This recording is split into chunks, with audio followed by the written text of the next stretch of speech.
In this video, let's have a short review on adding and subtracting fractions. So how do we add and subtract fractions? When it comes to similar fraction, the step is very straightforward.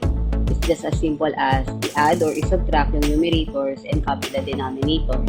Example, let's try 3 sevenths plus 2 sevenths.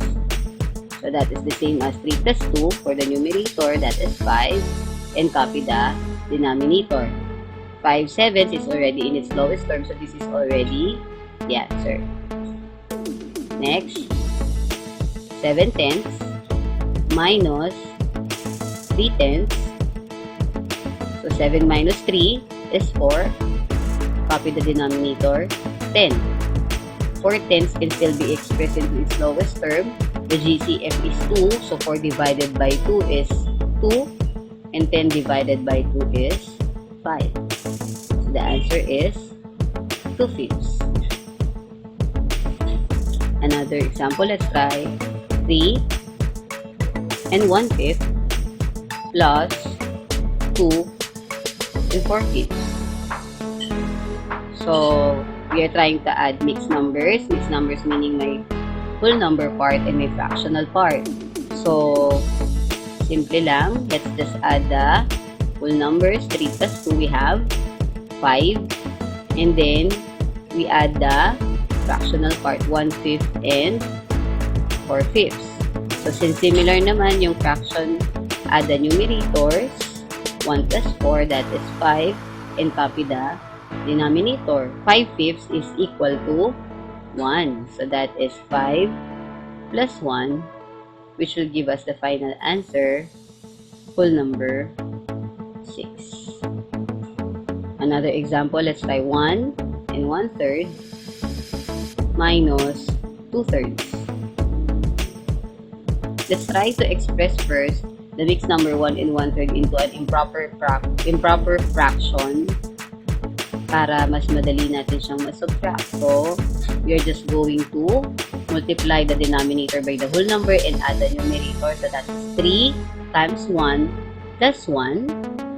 So that is 4. Copy the denominator. And then pwede na natin isubtract yung ating pangalawang fraction. So that is 4/3 minus 2/3. That is 2/3. So how about adding and subtracting fractions having different denominators, or what we call dissimilar fraction? Let's try 3/8 plus 1/3. Let's multiply the denominators, and that will give us the number 24. So that is our denominator here. Next, multiply 3 times 3 for the numerator of the first fraction in the denominator of the second fraction. That will give us 9. Plus 8 times 1, and that is 8. So we simply have to add 9 plus 8. That will give us 17, and copy the denominator, 24. 17 over 24 is already in its lowest term. So ito na yung ating nakuhang sagot. Next, let's try 1 and 5/8 minus 2/3. We have to rewrite first the mixed number into an improper fraction bago tayo mag-subtract. So how are we going to do that again? We are just going to multiply the denominator by the whole number and add the numerator. So that is 8 times 1, and that is 8, plus 5, that is 13. And copy the denominator, 8 minus 2/3.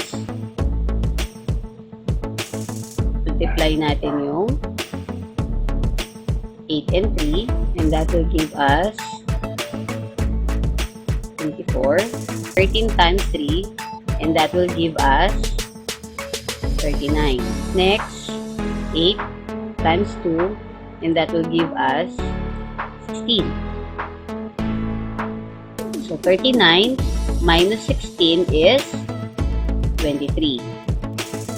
And the denominator is 24. So 23 over 24 is already in its lowest term, so that is already our answer. Let's try to have more examples.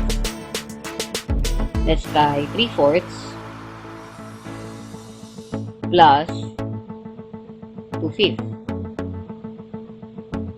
Okay.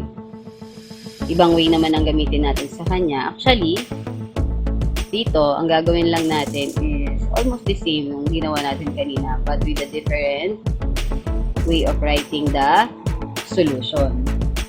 So, in this pair of dissimilar fractions here, ang mga denominators are 4 and 5.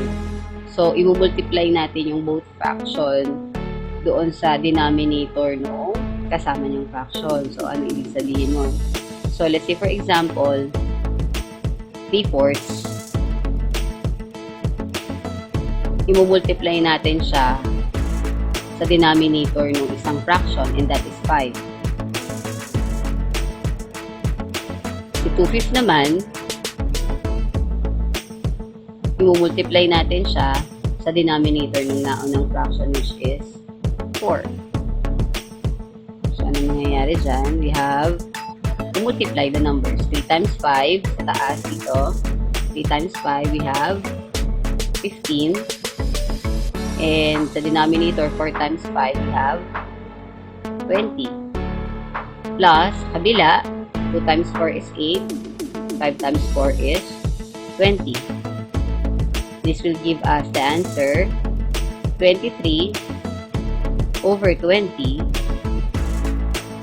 or that is 1 and 3 over 20. Let's try 2/3 minus 1/12. So in this example, trying to compare the denominator. So we have 3 and 12. 12 is a multiple of 3.